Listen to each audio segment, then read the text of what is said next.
Fala pessoal, estamos aqui numa grande alegria de anunciar que esse é o primeiro episódio do Café com Easy. Eu estou trazendo para vocês aqui um convidado mais do que especial, um grande parceiro que eu tive a oportunidade de conhecer ao longo dessa jornada. Mas antes eu queria falar um pouquinho do propósito desse projeto, né? Que é, como eu comentei no capítulo anterior de introdução, é a gente poder trazer conversas de bastidores aqui, né? A gente poder falar um pouco sobre a experiência de cada um e tudo que a gente conversa aqui fora das telas, e agora trazer para a gente poder ilustrar de uma forma mais rica para o mercado aí, para as pessoas que acompanham a gente, tudo que a gente passa por aqui, que isso aí tem ajudado a gente a evoluir muito. O Easy nasceu numa cafeteria, numa conversa na cafeteria, eu e meu sócio, a gente rabiscando num guardanapo todo o projeto, e dali virou verdade, tanto que a gente evoluiu e está onde está hoje. Outra empresa também nossa do grupo aqui, que é a Redcore, nasceu também na cafeteria, então a gente tem um apelo muito forte com isso, e esse ambiente todo que a gente cria em torno do café, de boas conversas, de pessoas com quem a gente se conecta, me motivou a realizar esse programa, né? Então é isso, estou aqui com o Rafa. Rafa, prazerzão receber você aqui hoje. Obrigado pelo convite, cara. Uma honra para mim aí estar fazendo parte desse primeiro episódio. E tenho certeza que vai ser um sucesso, como todos os projetos que vocês tocam aí, cara. Se Deus quiser, cara. Obrigado pelo convite. A gente está aqui para falar sobre mercado, sobre inovação. Você é um cara que eu admiro muito. Nos conhecemos aí por acaso, né? Dentro do Bootcamp, no evento. Bootcamp lá no... Foi muito legal. Colete sempre envolvido aí. Do Bootcamp, exatamente. Colete sempre envolvido aí nas melhores conexões, né? E de lá para cá a gente veio mantendo contato. Fizemos negócio junto, hoje eu faço parte do clube. Cara, um prazer enorme para mim estar dentro do clube ali. Evolui muito como pessoa e as minhas conexões também lá dentro, absurdo, assim. Eu sou um cara muito suspeito a falar do clube.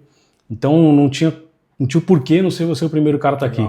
Até por acompanhar sua trajetória dentro do G4 ali, ver tudo que você faz, que se realiza e os eventos mais cabulosos que acontecem ali dentro, né? Eu sei que tem um facility envolvido e eu vejo o Rafa aí como um cara a mil aí, que veste a camisa da empresa e tá onde tá, não é por acaso, né? Como que você chegou até aqui, né? Quem é o Rafa? O que você faz hoje? Qual o seu cargo hoje dentro do G4? De onde você veio? Conta um pouquinho de sua história para contextualizar a galera. Bom, vamos lá. Sou o Rafa, né? Também conhecido como Rafa Siritz dentro do G4 aí, a galera faz essa associação aí. Estou no G4 desde 2022, mas vou contar um pouquinho da minha trajetória na área de Facilities, né? Eu sou tecnólogo ambiental, tem nada a ver na área de Facilities. Lá em 2012 eu me formei, aqui em São Bernardo, inclusive na faculdade de Senai Maramato. Ah, legal. Eu atuei na área de meio ambiente 2 anos, na Via Varejo, cuidava de um programa socioambiental na Casas Bahia. Também cuidava de gestão de resíduos no ponto frio. Já estava na área de facilities, mas não sabia, né, cara? No final do dia eu cuidava de controle de pragas, limpeza de caixa d'água e tudo mais. Depois eu atuei no grupo Pão de Açúcar, né? O grupo Cassinô comprou a Via Varejo, ele adquiriu o Pão de Açúcar já era dono da Via Varejo. E aí houve a fusão, né, da área de meio ambiente com a área de serviços gerais. Não existia facilities há 10 anos atrás. Trabalhei em serviços gerais já. Era a área de serviços gerais, CSC, serviços gerais e tudo mais. E aí eu atuei na área de serviços gerais. Fizeram uma introdução ali para a gente trocar as posições, né? Então o cara que cuidava de meio ambiente do Pão de Açúcar começou a cuidar da Via Varejo e eu fui para o Pão de Açúcar. Show. Gerenciar gestão de resíduos das lojas do Extra e do Pão de Açúcar.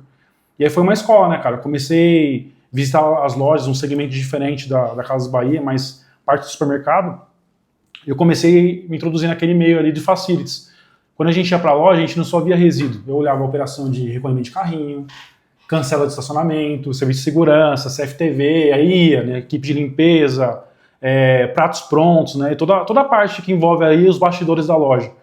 E aí, cara, sem querer, eu fui sendo introduzido no meio da área de facilities ali, até que a gente teve um projeto, acho que 2014, se eu não me engano, 2015, que montaram regionais de facilities entre Pão de Açúcar. E aí, cara, eu fui um dos pioneiros ali na área de implantar esse projeto.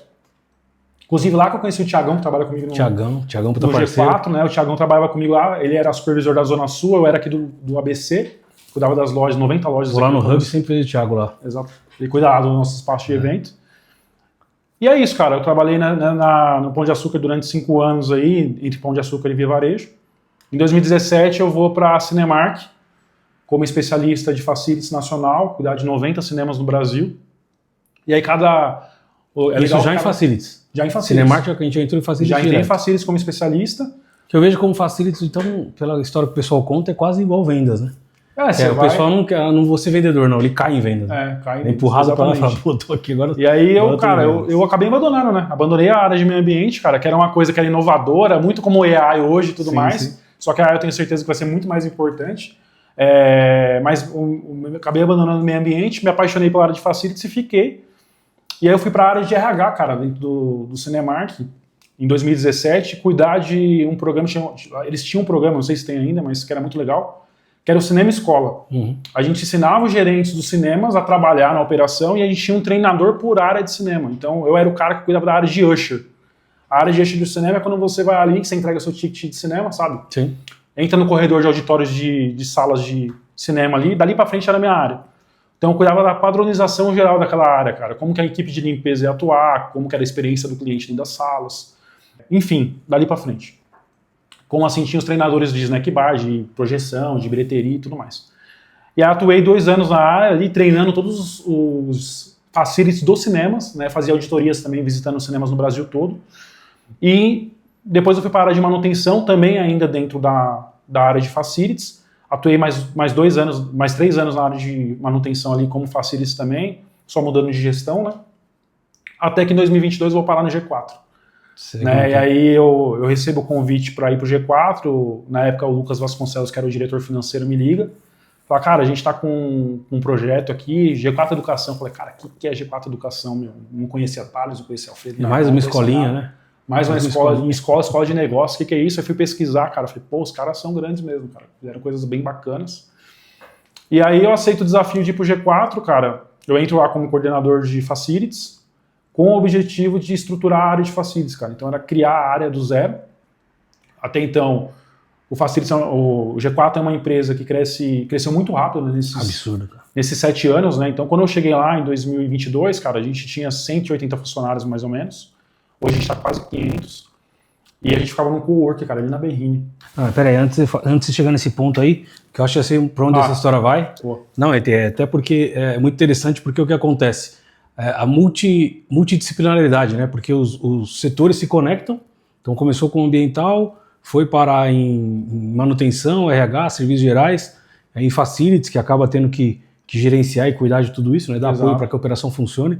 Cara, muita gente pensa que o facilities é a mulher da limpeza e o cara que fica cuidando da lâmpada lá para que a lâmpada acende, cara. Não é isso, né? Eu tenho muito isso hoje no onboard do G4, cara. Eu participo de todos os onboards contando o que é o facilities e o que a gente precisa de ajuda da galera, né, no dia a dia. E quando eu faço a pergunta pra galera que tá no onboard, alguém sabe o que é facilities aqui? Cara, a galera sabe o que a galera fala? Pô, é o time que cuida da limpeza, é o time que cuida da segurança, mas na visão da galera, isso do mercado para quem tá fora da área de facilities, é o time que cuida da parte reativa da coisa corretiva. Pô, a limpeza que tá sendo mal feita, o ar-condicionado que não está funcionando, a manutenção corretiva, o vazamento e tudo mais, mas não vê um trabalho por trás que existe para as coisas funcionem. Né? Então, falando da minha opinião na área de facilities, né, a gente é responsável em fazer a operação rodar sem atrito algum, né, nos bastidores, literalmente. Então, quando eu não tenho reclamação, porque eu sei que está tudo funcionando perfeitamente. E é isso, acho que o facilities tem que trabalhar silenciosamente ali por trás. E eu fiz intencionalmente essa parada para trazer a clareza desse ponto, né, porque é o que eu vejo por aí, muita gente nem sabe o que é o facilities realmente, mas para conectar já nessa outra questão que você ia colocar agora, porque a gente vê que o G4 é uma empresa que cresce absurdamente, né? Sim. Então cada ano os caras estão dobrando, triplicando meta e você fala, cara, isso virou um monstro, né? Eu tô no G4, no ecossistema G4 desde 2023. Pô, quando eu entrei lá... Cara, no Scale, né? Eu entrei no Scale e a gente tinha, sei lá, era 12, 13 turmas. Era um negócio muito, muito junto, assim, muito próximo. E hoje você vê que o tamanho que virou, os espaços que foram crescendo, cara, hoje no clube você vê que, pô, a gente entrei lá, tinha 300 e poucos membros, e entrei no passado, já tá com quase 600 membros. Então, assim, cara, é muito grande a velocidade com que o G4 vem crescendo, né? O interessante é que não perde a qualidade, né? A gente vai crescendo e vai mantendo a qualidade. Não, a experiência, para quem tá dentro do ecossistema G4, é absurda, assim, todos os eventos são fantásticos, né? Então, dentro disso, como que é para você viver numa empresa com uma dinâmica dessa, agressiva, né? É um ambiente agressivo de crescimento, né? É positivo pra caramba, mas consome pessoas, né? Como que é pra você que tá lá há tanto tempo? Quanto tempo você tá no G4? 4 anos e meio, praticamente. 4 anos e meio no G4. Como que é pra você, pessoa, Rafael, quanto você evoluiu nesse meio tempo? E profissionalmente, né? Pra você fazer essa roda girar, dentro de um ambiente como esse, né? Que, pô, os caras saem de um co-work, que é onde você ia comentar, e vai para onde está hoje, que, por exemplo, hoje no Terra, quantos metros são? São 2.200 metros quadrados. Só um escritório. A gente sai de 2022, quando eu chego, de 600 metros quadrados. A gente estava no co-work ali na Berrini, 70 posições. A gente já tinha Cardoso de Mello, que é um dos nossos espaços de evento. Os dois somados davam, sei lá, 600, 700 metros quadrados. E hoje a gente tem mais de 5 mil metros. Cara, então isso em 4 anos, né? E, na verdade, em um ano, né? Em um ano e meio, quando o tempo que eu estava lá, a gente crescimento de quase 10 vezes, cara. Bizarro. Quase 10 né? vezes. Mas, olhando assim para pessoa física, né? O que representou para mim, cara, crescimento absurdo de conhecimento, cara. O G4 ele te desafia muito todo dia. É uma empresa de meta agressiva, de cobrança agressiva. E isso te tira da zona de conforto o tempo todo e a gente só tem crescimento fora da zona de conforto. Né? Tendo uma visão de facilities, né, o que a gente precisa ali para tocar o dia a dia, acho que a gente não pode ser engessado, a gente tem que ser adaptável. Esse que eu acho que é a palavra-chave. Porque a gente cresce 80% ao ano. Então, cara, eu tenho crescimento, eu tenho que olhar se eu vou ter espaço para ter o time que está crescendo, se eu vou ter espaço de evento suficiente para gerir os eventos que eu estou vendendo. Então a gente tem que antecipar as demandas, olhar estrategicamente para isso no futuro, porque na hora que eu preciso, eu já tenho que estar com o espaço pronto. Então eu tenho que estar um ano antes olhando se na região que eu preciso tem espaço. Quanto vai Hoje custar. você está no momento desse, inclusive, né? Não entendi. Hoje você estava no momento desse há um pouco tempo. Eu estava pesquisando, porque a gente faturamos 500 milhões ano passado. A gente vai faturar 750 agora e ano que vem 1 bilhão. Então a gente vai faturar 750 milhões esse ano, 1 bilhão ano que vem. Então os espaços de evento que eu tenho para o ano passado para vender 500 milhões não vai atender 1 bilhão. Então eu tenho que estar olhando isso com antecedência, né? Previamente, para poder se antecipar, fazer a melhor negociação possível, não fazer as coisas correndo. Então a gente tem que ser adaptável. Né? Não adianta ser um facilities engessado, que nem a maioria dos facilities são hoje, um facilities com muita regra. A gente tem que ser adaptável para mudar a regra quando precisar. Eu acho que o mais importante é a gente entender do negócio, que eu acho que é onde os facilities muitas das vezes pecam, de não entender do negócio, só entender da área de facilities. Isso é muito ruim, porque eu posso criar regras em algum momento que não funcionam para o negócio, cara. Então se eu não estiver jogando com um time como um todo, as coisas não vão funcionar. Exatamente, esse é o ponto.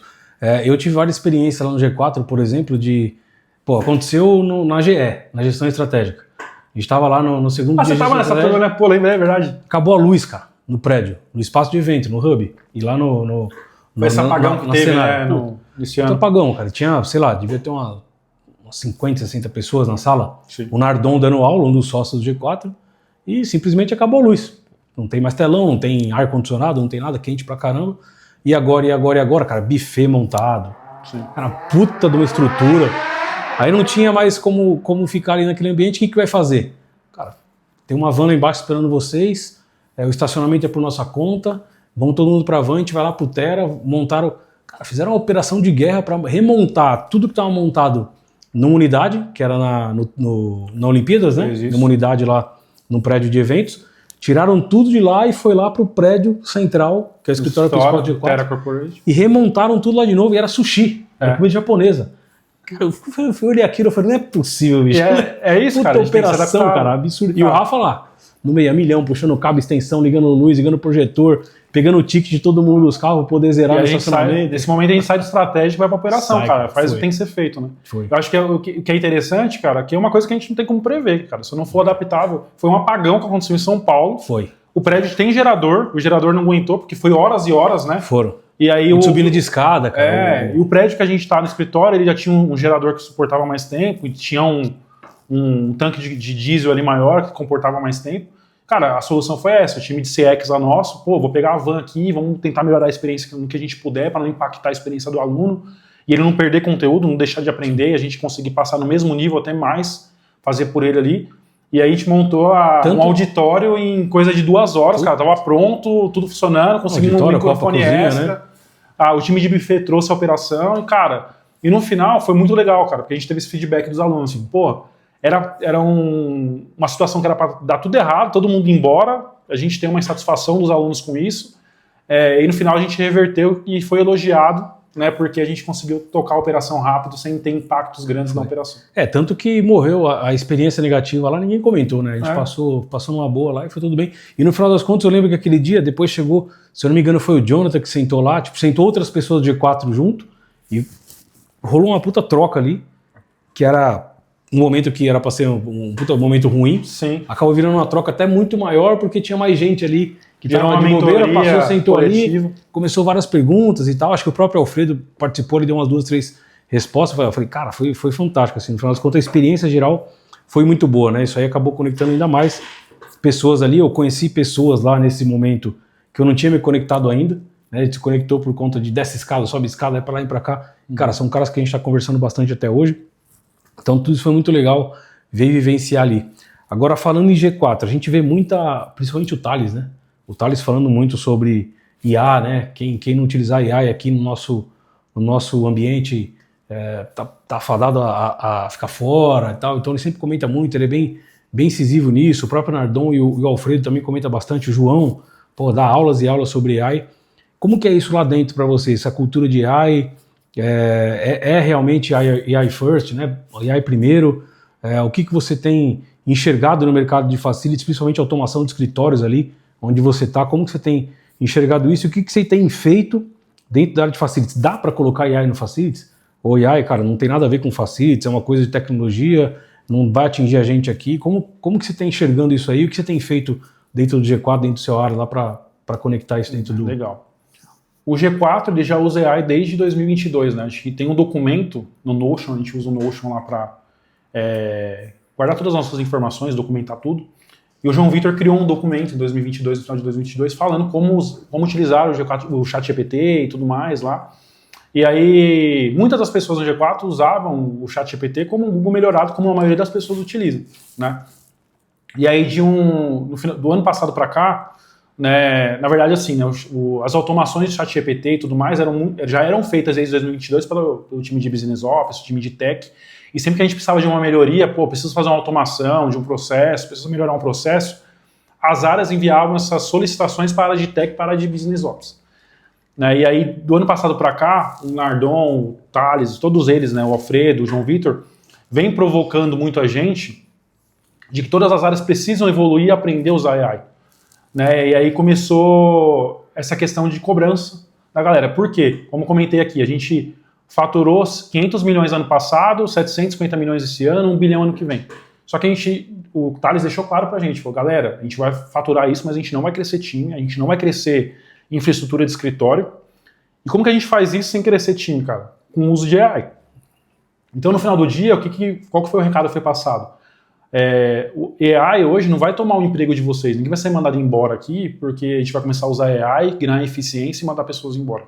A gente vai ser mais produtivo com o uso de AI, né, para a gente alcançar o objetivo com o mesmo time que a gente tem. A ponto de não precisar trazer ninguém. Exatamente. Então, as áreas começaram a ser forçadas a utilizar AI e hoje todo mundo usa AI dentro do G4, cara.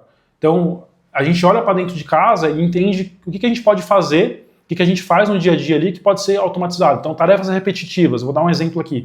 Hoje eu tenho que analisar o meu time de facilities, qual que é o engajamento, se eles estão felizes ali com o trabalho que eles estão executando, qual que são a expectativa de satisfação deles. Cara, eu tenho o G4OS, o produto do G4, que entra lá, a gente tem uma pesquisa de clima, pesquisa anônima, lista todas as pessoas da minha equipe lá que responderam, dá uma nota final, e eu tenho uma nota do meu time como um todo. O G4S, ele já lê isso para mim semanalmente, ele fala as ações que eu tenho que tomar como gestor para conseguir te dar um feedback, conversar com a minha equipe, porque eu tenho que trabalhar com o meu time para poder melhorar a satisfação deles e tudo mais, o engajamento e tudo mais. Cara, uma coisa que eu ia perder pelo menos umas 2 horas do meu dia ali, uma vez por semana, lendo aquele documento, interpretando e tomando ação por conta própria. Então, o G4S já me dá um direcionamento melhor. Então, coisas repetitivas do dia a dia a gente está fazendo com isso. Agora, uma coisa muito legal que a gente fez esse ano foi olhar para dentro da área de facilities e ver o que a gente estava fazendo de software, que a gente usava de softwares, que a gente poderia fazer internamente com o uso de Lovable, ChatGPT, Cloud, enfim. Ferramentas de mercado. A área de facilities, pelo menos na minha visão, porque a gente procurou isso, que eu acho que é um problema do mercado. A gente tem o uso de AI na área de facilities para ajuste de ar-condicionado, automações de modo geral, né? Principalmente manutenção preditiva em indústrias e tudo mais. No escritório nem tanto. Mas pode ser que tenha alguma coisa em alguns escritórios aí para automação. Mas a gente não tem nenhuma plataforma hoje no mercado que a gente consiga gerir toda a área de facilities, cara. Eu tenho uma plataforma para manutenção, eu tenho uma plataforma para gestão de salas de reunião, eu tenho uma plataforma para gestão de equipe de limpeza, turnover e tudo mais, mas eu não tenho uma plataforma única que une tudo isso. E lá no G4 a gente tinha essa dor. Então a gente fazia tudo no Notion, gestão de estoque, enfim. E aí o Gabriel do meu time lá é um dos caras mais focados em estudo que eu conheço, assim, de interesse. Cara, o cara mergulhou E o Gabriel é um dos mais novos lá, né? Ele é um dos mais novos do meu time, é um dos mais novos. Ele acabou de ser promovido? Foi promovido, fez um excelente trabalho, mais que merecido, né? E aí a gente criou um desafio, cara. Nós lá, eu, ele e o Thiagão, eu, o Gabriel e o Thiago, criamos esse desafio. Falou, cara, a gente precisa automatizar o processo na área de facilities e melhorar o controle que a gente tem, cara. A gente está suscetível a erro humano, que não no Notion, gestão de estoque e tudo mais. Cara, o Gabriel começou a desenvolver uma plataforma com o Lovogo, e hoje a gente tem uma plataforma que a gente consegue fazer gestão de estoque, gestão de equipe de limpeza, turnover da equipe, escalas, cara, escala de trabalho. A gente tem uma operação de domingo a domingo no espaço de evento. Eu tenho um time que eu tinha que montar, eu tenho que respeitar a escala de folga de domingo, uma folga semanal, tem os horários, tudo mais, é uma dor de cabeça. Tipo, perdia um dia e meio ali, pelo menos meio período para cada espaço de evento para analisar isso no mês todo, né? Hoje, em 15 minutos, a AI lê a agenda, o meu quadro de colaborador e faz uma escala pronta para mim. O estoque, cara, a gente gerenciava no caderno, no Notion, ali anotava, fazia os pedidos, e hoje a equipe de limpeza manda um áudio ali dentro do meu estoque num tablet e já fala o que está pegando no estoque, a gente já sobe isso automaticamente para o software, já dispara mensagens para o time de compras poder reabastecer tudo completo, né? Cara. Então, a gente fez uma plataforma que a gente atende todas essas demandas e a gente pagava uma plataforma anteriormente de manutenção que custava para a gente R$5.000 por mês, R$5.300 por mês. Cara, a gente cancelou com essa empresa, internalizamos isso, cara, deu um save aí para a gente praticamente R$60.000 no ano. Né? Então a gente fez uma plataforma de gestão de salas também, que está economizando para a gente quase R$12.000 no ano. Então dá para usar AI em todas as áreas, principalmente na área de facilities. Então eu acho que hoje está sendo muito pouco aproveitado isso, mas a gente tem muita oportunidade para fazer. Então esse é um ponto que ia conectar com o que a gente está falando agora, né? Qual o gap que você acha que existe na área de facilities, que os facilities managers acabam não olhando, mas você já deu vários exemplos aqui. Né? É o próprio fato do cara não conhecer da área dele, do negócio dele, né? Conhecer só da área e não do negócio já é um ponto. A gente realmente lida com outras pessoas aí na área de facilities, outros gestores, né? E no fundo você entende que o cara está muito focado na área dele. Ele não está olhando o negócio como tudo, na visão mais macro, né? Então esse é um ponto muito interessante, inclusive, para você aí que é da área de facilities, para se atentar, né? Então show de bola, cara. E essa experiência do AI dentro do desenvolvimento da automação do G4, eu participei um pouco, porque a gente fez um projeto com vocês lá na parte de reserva de salas, né? Que a gente implantou toda a parte de tablets, né? Estamos fazendo agora a parte de câmera com inteligências, faciais na sala do Nardon, na sala do Thales e na sala do Alfredo, né? Que são equipamentos que a gente implantou dentro do projeto com o Easy, envolvendo o Easy Control. E eu queria que você falasse suas impressões agora sobre o Easy Control, desse projeto que a gente teve lá, implantando com vocês, né? Desde o começo. Por enquanto são as 3 portas dos fundadores. E eu queria saber de você essa experiência com o Easy que está tendo lá, como é que está sendo e como foi, né, desde a implantação, teve muita dor de cabeça, teve problemas, foi complexa, como foi assim? Foi assim, galera, eu tive a necessidade na sexta-feira, liguei para esse cara aqui e falei, tô com esse desafio, eu preciso pôr um facial aqui, você tem algum produto que consiga me atender? Ele falou, cara, tenho, pode ser amanhã? Foi bem assim, né? Foi assim. Foi na sexta-feira, aí a gente só articulou, porque não dava para fazer no sábado e tudo mais, na segunda-feira o time dele estava lá já, de manhã, aí o prédio não deixou eu fazer o serviço, porque ia fazer barulho, tudo. Fazer barulho. O time dele voltou à noite, fez a instalação pra gente lá, cara, na terça-feira já tava funcionando. Então, a experiência que eu tive foi muito boa, né, com o produto de vocês. A gente conseguiu atender a necessidade que a gente tinha, porque a gente não tinha um controle de acesso dentro da sala deles, cara, e a gente não quer... Perde a privacidade, né? A privacidade e tudo mais, perde a privacidade. E hoje eu tô muito mais tranquilo, cara, porque eu sei quem tá entrando, quem tá saindo, só entra pessoas autorizadas dentro da sala. Então a gente tem um cadastro fácil também na minha máquina, ele foi instalado no software ou pelo celular, um aplicativo. Então eu cadastro a galera ali, se não tem cadastro, precisa de uma emergência, eu consigo gerar um código para a pessoa digitar uma senha e entrar, ou fazer um cadastro momentâneo para a pessoa. Então funciona muito bem, cara. Não teve atrito algum, né? Então a gente não tá tendo problema e tá funcionando super bem. Cara, esse é o conceito de ser easy, né? Cara, exatamente, é muito fácil, né? A gente ter o controle e o cadastro ali. Eu acho que é uma coisa que as empresas pecam hoje, Meduri, porque as pessoas querem fazer um software que seja muito robusto ou muito bonito e deixa de ser fácil, cara. Isso engessa a operação. Então tem que ser prático, cara, porque se é uma coisa que é muito burocrática, em algum momento, cara, o usuário vai bular o sistema e você vai perder a segurança, vai perder o controle, porque as pessoas vão dar um jeitinho de resolver ali sem passar pelo sistema correto. Essa é a impressão que a gente teve, cara, porque na verdade quando a gente desenvolveu o Easy, né, foi muito nessa linha.